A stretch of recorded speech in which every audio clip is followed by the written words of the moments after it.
Akkam jirtu daawwattoota keenya kun sagantaa fayyaati. Qopheessituun teessanii ana Dr. Furtuu Annootaati. Oromiyaa 11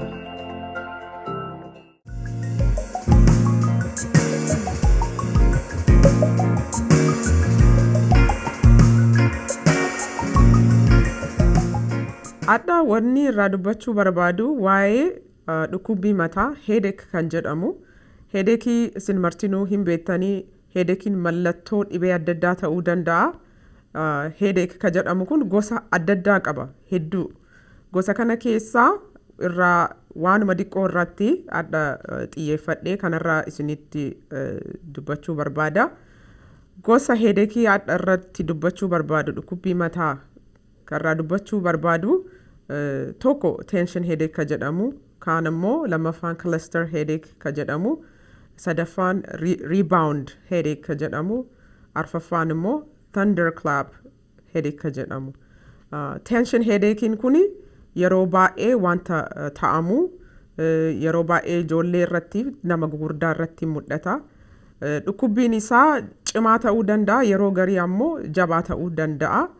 Mallattoon tension headache ka jedhamu kunniin yeroo baay'ee mul'achuu hin danda'u jechuudha. Mallattoo hin qabu yeroo baay'ee jechuudha. Lammaffaa ammoo migraine headache ka jedhamu kanarratti dubbanna. Migraine headachein dhukkubbiin isaa akka jabaa wayitiin nama dhayaniitiin nama dhagama. Yeroo garii ammoo namni akkiitti ibsu akka waan na dhayata jedhaniitti.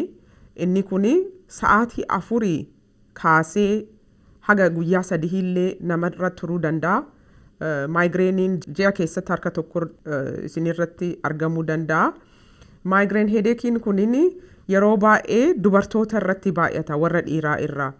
Mallattoo migrainii garii xiqqoo sii dha'uuf yoo jedhan mallattoonuu garaagara. Mallattoo keessaa haasa'uu barbaadu yeroo baay'ee common ka jedhamu kana. Kanneen keessaa tokkoffaa ifa arguu dadhabuu yookaan ammoo wanti akka hafuurri wayii kunniin dhukkubbii mataa san hin jabeessa. Namoonni migraine headache qabaatan yeroo baay'ee hin lollojjaanii yoo garii immoo haqisiisuus danda'a, nyaatas jibbisiisuu danda'a, garaa dhukkubbiinis jiraachuu danda'a.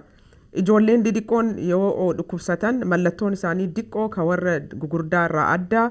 Isaan bifti isaanii daalachatuu danda'a yookaan dacheen namaree jechuun lafan naammaree jechuu.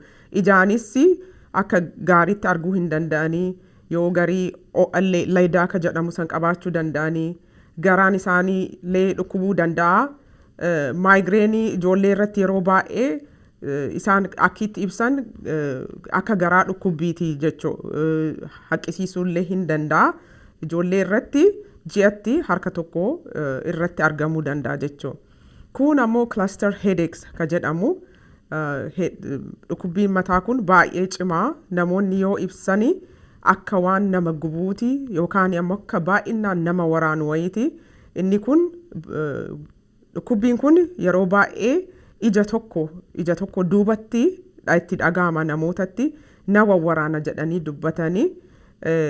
Namoonni dhukkubbii akkanaa qabanii baay'ee boqonnaa hin qaban restless ta'anii olii gad deddeeman maaliif dhukkubbiin kun waan cimaa ta'eef jechuudha. Yeroo baay'ee ija tokko irratti argitanii yoo eyelid ka jedhamu ijji suniin yeroo baay'ee akka waan namni rafaaru wayii fakkaata. Ijji suni kaan irraa normaalii miti jechuudha. Hin diimataa. Yoo garii ammoo agartuun sun pupil ta jedhamtu ija keessa baay'ee diqqaatuu dandeetti. Funyaan illee akka waan ukkaamsaa ta'u akka waan qofaan qabee fakkaata. Inni kun ammoo si'a 3 yookaan immoo harka tokko haga 3 guyyaa keessatti namarra dhufuu danda'a jechuudha. Dhukkubbiin kun torbaan 2 haga 3 illee namarra turuu danda'a. Dhukkubbiin mataa kun kahennaa harka 3 illee harka 4 illee hin dhufa jenneerraa miti. So dhukkubbiin kun tokkochiisaa daqiiqaa 15 qabee haga sa'aatii 3 namarra turuu danda'a jechuudha. Hirribaallee nama dammassa. Dhukkubbii cluster headache kana yeroo baay'ee ka qabaatanii warra dhiiraati. Dubartoota irratti baay'ee hin argamu, warra dhiiraa irratti mul'ata jechuudha. Dhukkubbiin mataa kabiraa rebound headache ka jedhamu. Rebound headachein kuni qoricha tokko garmalee yookaan hagaa oli yoo itti fayyadamtan over the counter ka jedhamu ka ufiin dhaxxanii bittan yookaan prescriptioniin kuni yeroo baay'ee torbaan lama haga guyyaa 10 yookaan ammoo achi oli yoo fudhatame qorichi kun yoo dhaabate mataa bowwoon suni nama deebi'aa jechuudha. Kana jechuun yoo dhukkubbiin sun amma guddaa akka kaan sharp ka jedhanii sanii miti dull jedhanii dhukkubbii keessaan nama waraanne haalaan nama waraanu yookaan dhaata qabu sanii miti. Dhukkubbiin kun ammoo ka hammaatu gara ganamaati jechuudha. Dhukkubbiin mataa bowwoo ka jennu kun ka biraa ammoo ka ani irratti adda cimsee haasa'uu barbaadu thunderclap headaches ka jedhamu. Inni kunini akkuma kunoo hangaasuu jedhamu. Isa san baay'ee cima jechuudha. Dhukkubbiin kuni baay'ee cima. Dhukkubbiin kuni yennaa dhufu tasuma dhufa suutaan waan dhufuu miti. Ammoo yooma san dhukkubbiin sun baay'ee cima jechuudha. Hin jabaata jechuudha. Dhukkubbiin thunderclap headachein sunini akkuma isiniin jedhesani waan suutaan dhufu duuntaani tasuma haphnii ta'aa jechuudha. So wanni kuni akkuma kunoo thundering jechuun yeroo dhufu hangaasuun sun yoo dhufu dafeetuma dhufa akkasuma dhufa jechuudha. Dhukkubbii kana bakki isinitti dhagahamu yookaan mataa ta'uu danda'a, mormarrillee yookaan ammoo duddallee ta'uu danda'a dhukkubbiin kun bakki isinitti dhagahamu jechuudha. Akkuma sila jedhee gosa mataa bowwoo keessaa tokko thunderclap headache inni sun yeroo baay'ee sireesii dhukkubbii sireesii ta'uu danda'a. Isa san yeroo qabaattan yeroo baay'ee wannaa attentioniitti kennuu qabdan jechuudha. Thunderclap headachein suniini wanti inni irraa dhufu yookaan ammoo wanti isa fidu yeroo garii hidda dhiigaa yoo baqaqee jedhee yookaan ammoo yoo dhooyee jedhee yookaan ammoo hiddi dhiigaa suni waan wayitiin yookaan itita dhiigaatiin yoo cufamee jedhee kun ammoo yoo mataan keessan dhaamee mataan dhaamuun kufiitiin ta'uu danda'a, karaa makiinaan dhaamuu ta'uu danda'a.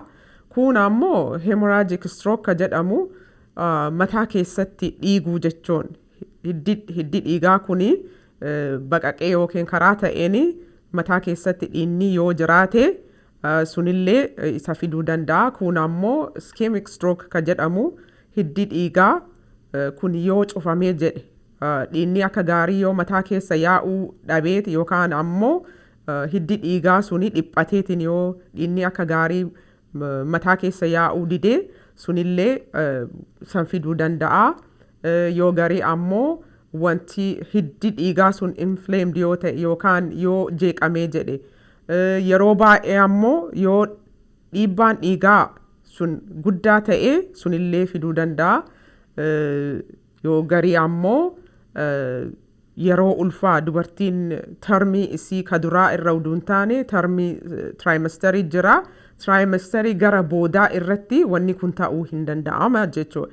Thunderclap headachein kuni waan namoonni baay'ee laallatanii jedhanii mataan dhukkubbiin kun yoo tasuma dafee nama dhufeetiin yookaan ammoo dhukkubbiin kuni akkuma afaan Ingiliishiitiin the worst headache ever ka jedhamu mataa dhukkubbii cimaa ka jedhamu kun yoo ofirratti argitanii hatattamatti mana haakimii akka ga'uu barbaachisu kana isin hubachiisuu barbaada jechuudha. Egaa daawwattoota keenya adda wanni irratti dubbataa turre waa'ee bowwoo mataati, dhukkubbii mataa jechuudha. Dhukkubbiin mataa yeroo baay'ee salphaa ta'uu danda'a.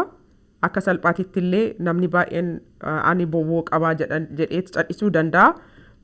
Bowwoon garuu yeroo baay'ee akkuma salphaa ta'etti yeroon inni jireenya namaatii fi yaadachisaa yookaan yaachisaa ta'uu jira. Kanaaf jecha yeroo bowwoo mataa qabaattanii waan kanniin akka salphaatitti hin laalinaati.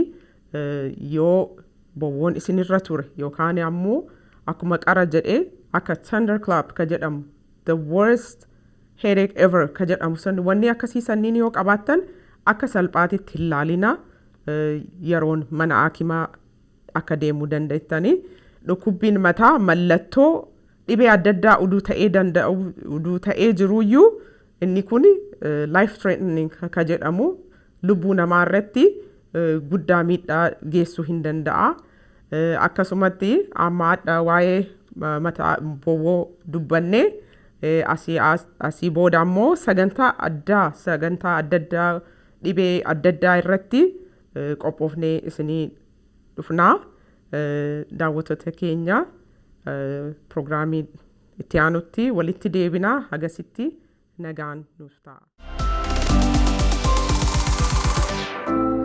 Oromia 11